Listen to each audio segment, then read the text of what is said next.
No nosso programa Anatomia do Poder, e estamos levando aos telespectadores, aos cidadãos de todo o Brasil, como é o poder por dentro, hoje nós vamos falar sobre o poder legislativo e, fundamentalmente, sobre o poder legislativo dos estados. Vamos falar sobre a Assembleia Legislativa de São Paulo e trouxe um dos mais brilhantes e dos mais atuantes deputados de São Paulo, que é o professor Fernando Capês, professor de Direito, para ter essa entrevista conosco. E faço isso com muito gozo, com muita satisfação.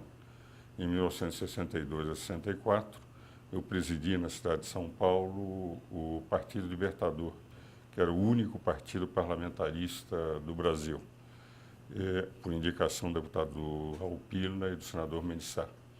E eu fui escolhido pela direção nacional e concorri, ganhei a eleição, em decorrência da minha posição desde os bancos acadêmicos de que o verdadeiro poder do povo está no poder legislativo. O executivo representa quase sempre a maioria da nação, ou a maioria do estado, do município.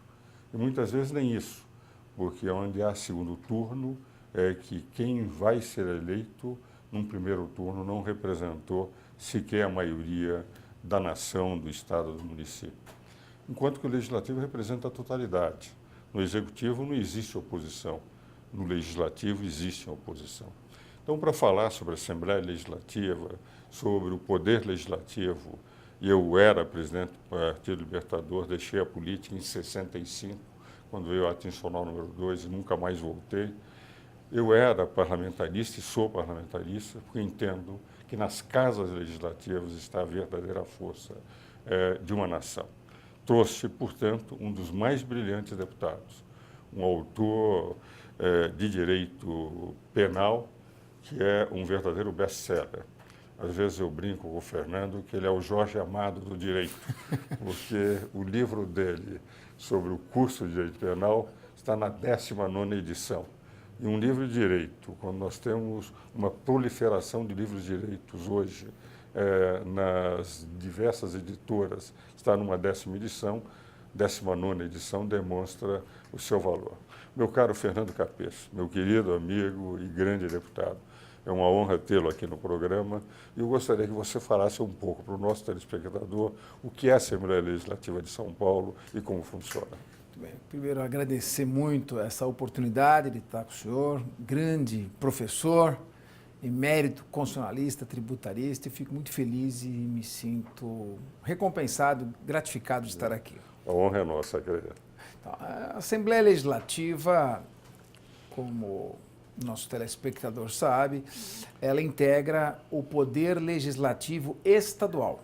Então, eu sou deputado estadual do Poder Legislativo do Estado de São Paulo, Assembleia Legislativa de São Paulo. Ela é composta por 94 deputados estaduais. Portanto, é a maior Assembleia Legislativa do país, justamente porque São Paulo é o estado mais populoso. Então, existe uma equação nesse sentido. Desses 94 deputados, os trabalhos da Assembleia são dirigidos pelo que a gente chama de a mesa dos trabalhos. E a mesa é composta pelo presidente, pelo vice-presidente, primeiro vice-presidente e pelo primeiro secretário. E aí nós temos ainda segundo e terceiro vice-presidentes, segundo e terceiro secretários. Então nós vamos ter um presidente, 3 vice-presidentes e 3 secretários que comandam os trabalhos. A função deste Poder Legislativo Estadual, desta Assembleia Legislativa Estadual é, em primeiro lugar, aprovar o orçamento do Estado. Orçamento que vai direcionar a aplicação das despesas no ano seguinte à sua aprovação.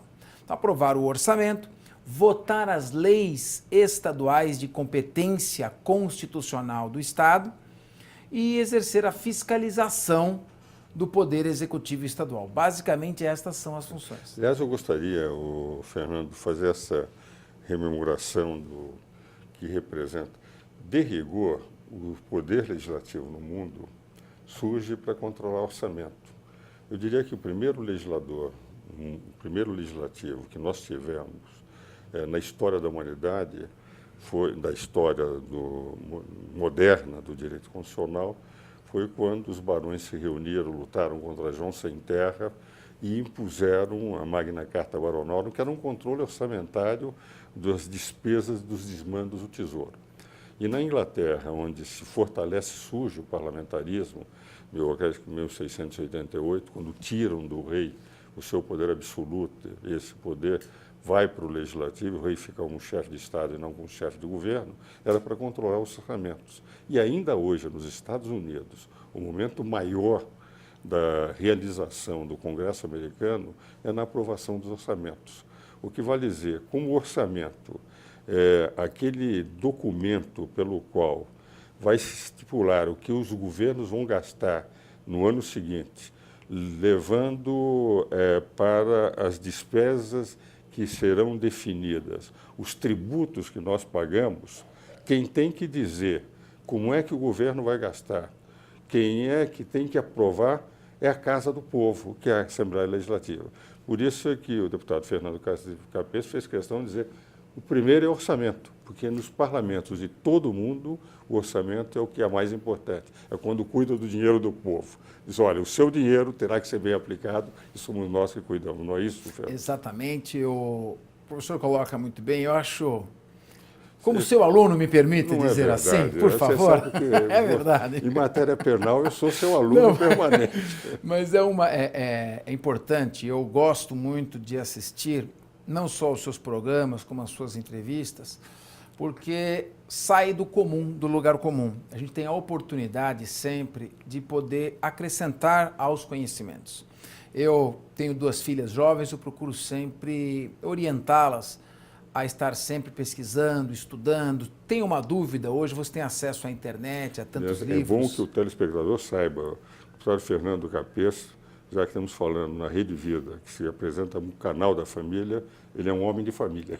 Exatamente. Que pensa na família, com vive certeza. para a família, é um exemplo de família para todos nós telespectadores. É a base de tudo, né? Exatamente. E o professor colocava aqui, e é importante nós relembrarmos essa função do Poder Legislativo. O telespectador que está nos assistindo, viu o professor falar, do João Sem Terra, pode ter uma noção assistindo o filme Robin Hood, exatamente. Porque o João Sem Terra, ele aproveitou que o seu irmão Ricardo Coração de Leão foi para as Cruzadas, exatamente. E foi morto em 1199, e ele assumiu o poder e depois foi pressionado pelos barões ingleses para editar a Magna Carta. E depois, na Revolução Gloriosa, quando John Locke, aqueles primeiros iluministas ingleses, foram buscar na Holanda, né, Guilherme de Orange, né, para dar a sequência. E foi aliás, é o que introduz o parlamentarismo foi quando foi introduzido e esse controle exercido pelo parlamento é que permitiu que a monarquia britânica se perpetuasse, se mantivesse, justamente por não ser absolutista. Exatamente. Então, eu acho que daí eu tiro esse gancho, e é bom a gente ser entrevistado por um professor, porque vamos tirando daqui os ganchos para trazer informações ao telespectador. Esta é a função de controle do Poder Executivo, justifica a própria existência do Poder Legislativo. Quando no último cartel do século XVIII, aqueles iluministas franceses, na Revolução Francesa, preconizaram o final do absolutismo e a tripartição de poderes, com Montesquieu, justamente era para ser exercido esse controle. E o Poder Legislativo Estadual, que são as Assembleias Legislativas e o deputado estadual, tem, além da função de votar as leis de competência do Estado, fazer essa fiscalização. Pois bem, a competência dos Estados ficou muito espremida pela Constituição Federal. Os Estados hoje, praticamente, a União ficou com um rol de competências demasiadamente extenso, praticamente tudo passa pela competência do Congresso Nacional, que é o Poder Legislativo Federal, o Poder Legislativo da União, o que mostra uma certa centralização, né, uma falsa federação, com essa centralização de poderes nos órgãos federais, e o município ficou com o que é do seu peculiar interesse. Aí a Constituição chega e diz, os estados ficam com o restante. Mas o restante é quase nada. Então, hoje, a competência legislativa dos poderes estaduais, das assembleias legislativas, ela se resume ao consumidor, a questões ambientais e às questões relativas aos servidores públicos. Então, fica muito atrelado ao poder executivo. Então, eu acho que talvez uma reforma constitucional para ampliar essa competência fosse bem-vinda. Eu estou convencido. Hoje há uma profunda distorção na federação. Quando se discutiu na Constituinte, Fernando, a necessidade de um pacto federativo com uma descentralização, e achavam que, inclusive, essa descentralização tributária iria provocar uma descentralização administrativa, infelizmente, a realidade ela se mostrou diferente, até em nível de carga tributária. Hoje, 60% da arrecadação tributária é da União. 26 estados, Distrito Federal, 5.500 municípios, ficam com os outros 40%. Então, uma distorção profunda que provoca esses elementos. Mas eu quero, Fernando, como nós vamos ter mais um bloco, nós vamos continuar discutindo, e daí eu vou pedir a você que localize alguns dos problemas hoje que se discutem de maior relevância na Assembleia Legislativa, para que os nossos telespectadores tenham conhecimento dos problemas atuais que se discutem na Assembleia. Vamos agora aos nossos comerciais.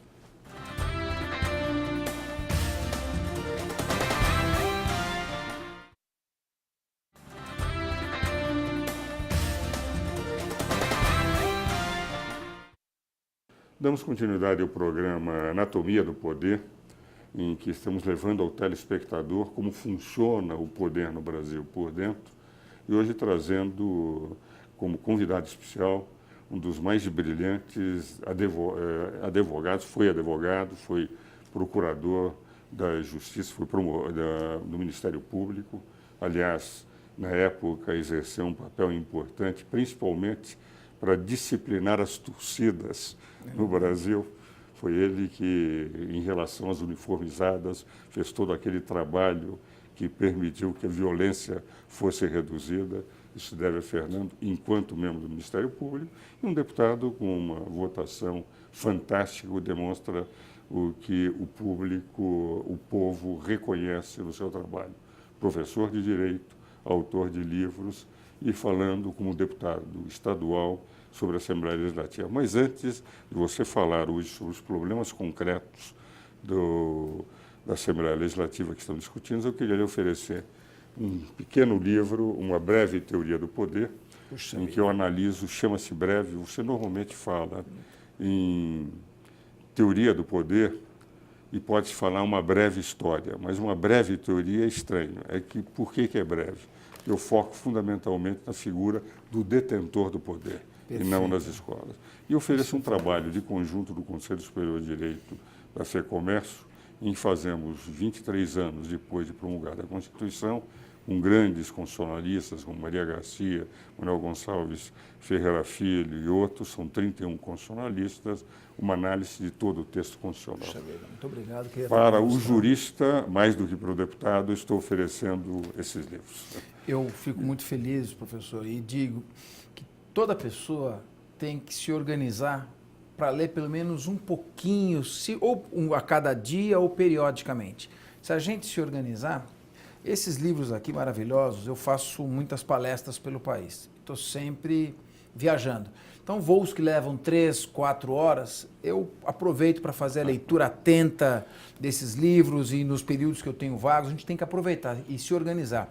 A leitura faz a grande diferença. Isso é importante ao nosso telespectador. Isso é verdade. Meu caro Fernando, como é que você, hoje, a Assembleia Legislativa, quais são os grandes temas que vocês estão examinando em São Paulo? Bom, o grande tema hoje que toma a preocupação da Assembleia Legislativa é o tema do combate às drogas. Acho que esse é um tema relevante, sobretudo a questão da Cracolândia. Essa discussão começou na Assembleia Legislativa com a criação da Frente Parlamentar de Combate ao Crack. E eu já escrevi diversos artigos defendendo a internação involuntária, porque eu estive na Cracolândia, havia ali os dependentes, infelizmente, os dependentes químicos, viviam e vivem amontoados em lixo. E ali consomem a sua droga à espera da morte, que vem aliviar aquele sofrimento físico. E o Estado ali, eu dizia, necessita de soluções pragmáticas. Não adianta ficar debatendo com o viciado se ele quer ser internado ou não quer. Ou a atuação é imediata, dali a alguns dias ele vai morrer. E esse debate que começou na Assembleia Legislativa e está agora redundando em ações concretas do governo estadual em conjunto com o governo municipal e o governo federal. Então esse foi um tema importante. Nós temos também discutido... Mas é um tema que você sempre se interessou, não é? Sempre. Até como professor de Direito Penal, ainda como membro do Ministério Público, você se dedicava a sua preocupação. Aliás, uma das características do deputado Fernando Capês é sempre os grandes temas de grande idealismo, porque é um idealista, aí vem a grande amizade que temos. Eu sempre vi nele um talento extraordinário no campo do direito e no campo parlamentar, essa busca de soluções de problemas concretos. Não é o deputado que é mais o homem de discursos, mas não faz nada. Fernando, em tudo em que ele atuou, como membro do Ministério Público, como deputado, ele procura levar o discurso à ação e tem conseguido. Isso realmente o telespectador tem que saber que é um dos elementos que faz com que nós tenhamos trabalhado juntos em tantas questões de repercussão social, não é, Fernando? Para mim, ouvir isso é uma honra e eu acho que é importante o telespectador olhar, conhecer, como conhece o professor Ives Gandra e o seu currículo. Eu destacaria, dentre todas as suas virtudes, a humildade. E a humildade é de um homem que está em paz consigo mesmo, com a própria consciência, com a própria família, com Deus. Isso tudo é muito importante. E é um exemplo também a ser seguido. Isso. E a questão das drogas é recuperar pessoas que vivem aqui na Terra, em vida, o verdadeiro inferno. Eu realmente, se tem referências ao inferno, simplesmente através de descrições presumidas ou imaginárias, mas ali nada pode se parecer mais do que a porta de entrada do inferno, do que a Cracolândia. E nós pressionamos muito para que não só houvesse nesse sentido uma ação, mas uma preventiva. Eu fiz várias indicações ao governo para que inclua entre as matérias da grade curricular, da matriz curricular, uma aula sobre os efeitos nocivos das drogas, uma interação, ou seja, uma prevenção também no campo educacional, esportivo, para tirar a criança deste futuro que muitas vezes ronda a sua vida. Então, essa é uma ação. Nós temos também ações importantes na área do consumidor. Particularmente, eu consegui, neste mandato, algo muito difícil, que é um deputado aprovar uma lei. Porque, infelizmente, a Assembleia aprova leis apenas enviadas pelo Poder Executivo, o que é um traço da sua submissão e da sua falta de cumprimento do papel a que foi destinada. Totalmente submissa ao Poder Executivo, e poucos deputados lutam para mudar isso. E eu consegui aprovar uma lei muito importante na minha avaliação, que proíbe os hospitais de exigirem cheque calção ou qualquer outro tipo de garantia no momento da internação. Nós tivemos um funcionário público federal de segundo escalão, importante, e que faleceu, porque onde ele ia nos hospitais exigiam o cheque calção.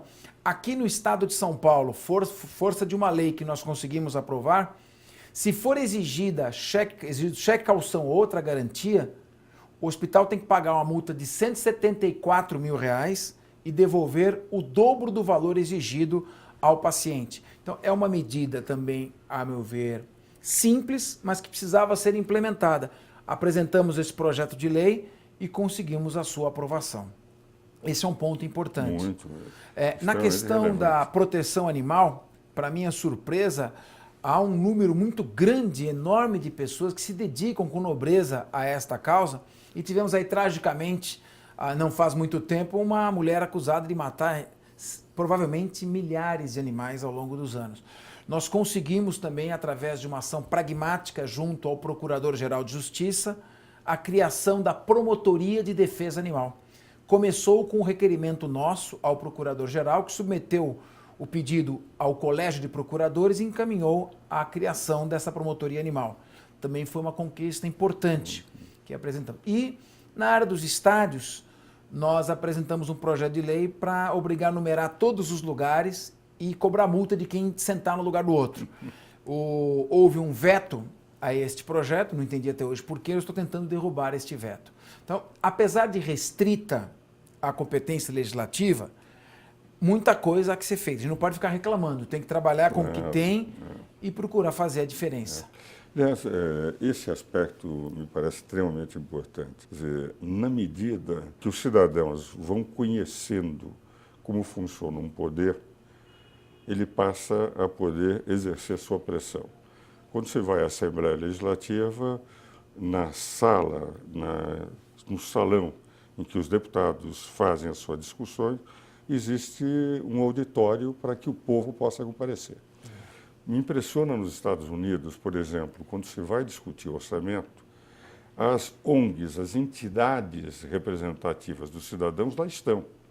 Uma vez eu fui convidado pelo governo americano, estive com o secretário do Tesouro americano, e discutíamos como é que era o sistema brasileiro, o sistema americano, isso em 81. E ele dizia que cada vez que eles tinham que mandar uma lei aumentando tributos, a primeira coisa que ele, secretário do Tesouro, fazia era trazer o presidente da Associação Nacional dos Contribuintes para discutir com ele. Ele dizia, se eu não conseguir convencê-lo, nós vamos ter no parlamento grandes problemas, porque eles comparecem. Nós temos aqui no Brasil que aprender o cidadão a comparecer às ONGs, porque é uma das formas de pressionar os deputados, eles sentirem que o povo lá está. Fernando, nós estamos terminando o programa. Eu gostaria que você fizesse suas últimas considerações para os nossos telespectadores. Bom, primeiro, lembrar aqui com o professor que as grandes revoluções tiveram início por meio da injustiça arrecadatória do Estado e também pelos gastos excessivos de uma minoria detentora do poder enquanto o povo passava fome. Então, sem dúvida que a questão econômica e dentro da questão econômica tributária estão por trás de todas essas questões. Mas foi um grande prazer estar aqui. Como eu recebi 2 obras, eu quero pedir licença para presenteá-lo com o nosso curso de Direito Penal e o curso de Processo Penal, que este está na 16ª e esse na 19ª edição. Esses são os best-sellers, o que eu brinco, é o nosso Jorge Amado de Direito.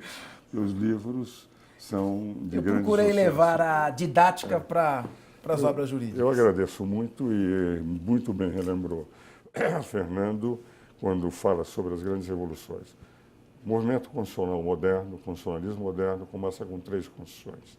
A Magna Carta Baronorum, Revolução Tributária dos Barões contra João Sem Terra.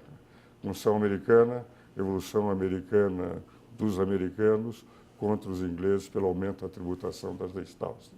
Constituição Francesa, a Revolução Francesa contra o aumento de tributação de Luís XVI, o que demonstra que o povo tem que estar atento.